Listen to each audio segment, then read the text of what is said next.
ليتك تحلو الحياة مريرة، وليتك ترضى والأنام غضاب. ليت الذي بيني وبينك عامر، وبيني وبين العالمين خراب. إن صح منك الود فالكل هين، وكل الذي فوق التراب تراب. سلام البنات، سلام الغاليات، نتمنى ان شاء الله كامل تكونوا بخير ومهنيين يا رب العالمين. اذا كنتوا تشوفوا في هذا الفيديو مع الصباح ربي نقول لكم صباحكم بربحكم وميات نعجة في مراحكم، واذا كنتوا تشوفوه العشية نقول لكم مساء الانوار والمسك والعنبر والياسمين. كما راكم تشوفوا البنات ديتكم معايا اليوم جولة في ولاية شرقية ساحلية، ولاية جيجل، في جبل من جبال ولاية جيجل اللي عندها مناظر خلابة رائعة. جيجل يعني واحد ما يطيحها في المناظر عندها. تحبوا الجبال كاين، تحبوا الغابة كاين، تحبوا الويدان كاين، تحبوا البحر كاين، يعني ولاية ساحلية بامتياز. ما لقاتش اللي يعطيها حقها وخلاص. سينو واش نقول لكم، جوزت واحد النهار يا البنات رائع رائع رائع. هذاك البنات شو دوكا اللي وريتها لكم، هذاك هما يعيطوا له هنا في الولايه هذه يقولوا له اغريان. هذاك واش كانوا يديروا به بكري، يجمعوه ويربطوه ويباليو به، كان هذاك هو البالي ديالهم زمان. شوفوا بكري يا البنات كانت الحاجه كما يقولوا الحاجه ام الاختراع، وكاينه منها. عاشوا باشياء بسيطه. سبحان الله، احنا دوكا تخصنا لافيت ما نغسلوش. سبحان الله، هما بحاجه كانت هذاك واحد الحشيشه يسموها عندهم هما الديس، يحكموها ويخلوها تيبس وكاع يديروها هي اللي يغسلوا بها المعن، هي لا لافيت ديالهم. كان عندهم واحد الحجر يجي في الجبل هكا، يجي لاصق ويجي بيض، يخلطوه بالماء ولا مباليش باش يديروه ويصبغوا به الحيوط ديالهم. يعني كانوا يسلكوا راسهم في منطقه معزوله ويسلكوا راسهم. يعني ما شاء الله كما كتشوفوا البنات المناظر، واش نقول لكم، هذيك الروعه وهذاك الجمال وهذيك الراحه النفسيه وهذاك الهدوء وهذاك الهواء اللي تشموه. يعني ما شاء الله ما شاء الله. رحت هنايا مع والديا، ديت وليداتي. الزوج كان هنا غائب ما كانش. رحت جولة خفيفة، اللي هذه المنطقة تبعد عن المنزل ديالي بواحد الساعة ونص مشية في السيارة. هذه هي البنات، كلي هذه هي كما يقولوا حنايا الدشرة تاعنا، تاع وين نروحو عندنا الزيتون مغروس زيتو، يعني رائع وخلاص. راح نخليكم البنات تمتعوا بهذه المناظر الجميلة الرائعة، ومن بعد نولي لكم بواحد الوصفة كما يقولوا صحية وبنينة، وبالك أول مرة راح تكتشفوها معايا.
هنا البنات بعد ما نحيت هذاك الحشيش جبته لهنايا باش نغسلو.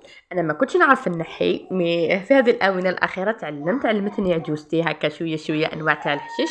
وهنايا حتى جبتها هي وزدت فرزته لي وشافتيني مليح من اللي ماشي مليح.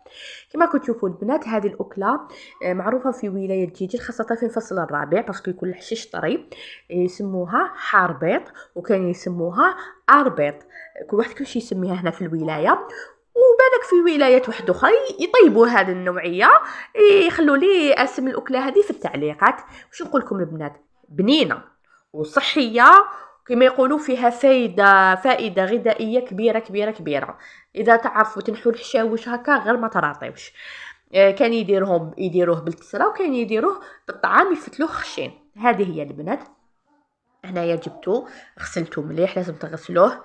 عن بالكم حاجه تاع برا لازم تغسل مليح. فوالا. ومن بعد كيفاش جيت قطعته. هنا ماشي لازم نقطعو رقيق بكري كانوا يقطعوه رقيق باسكو ما عندهمش لي ميكسوريتو.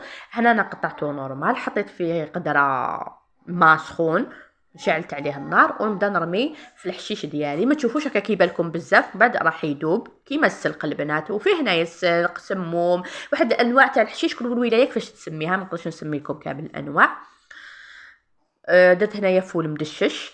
شوفوا البنات، هما بكري يطيبوه غير الحشيش ويديروا له سميد خشين ولا الرغده. هنا زدت البطاطا ودرت البصل، وهنا درت البرغل. يا البنات البرغل يعطي له واحد البنه روعه. وتخلوه يطيب مليح.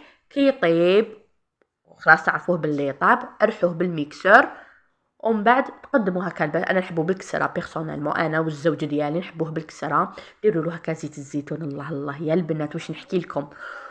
وتاكلوه ان شاء الله يا صحاباتي وحباباتي بالصحه والهنا. واللي شهيتها وما تقدرش ديروا نقولها سامحيني من كل قلبي. هذه هي. انا درته بالكسره باسكو حنا نحبوه بالكسره. نتمنى ان شاء الله لي تعرف انواع تاع الحشيش وكا. شوفوا يا البنات لاستوس، هي الحشيشه كي تذوقوها بفمكم هكا كي تنحوها تذوقوها ما تلقاوهاش مره وخلاص. هذا ما كان وصفه كما يقولوا اقتصاديه وبنينه وصحيه، ما كاش كيما هي. وفي الاخر البنات نقول لكم الصحه والراحه. وقبل ما نقول لكم مع السلامه كما العاده البنات، حبيت نخليكم مع هذا المنظر.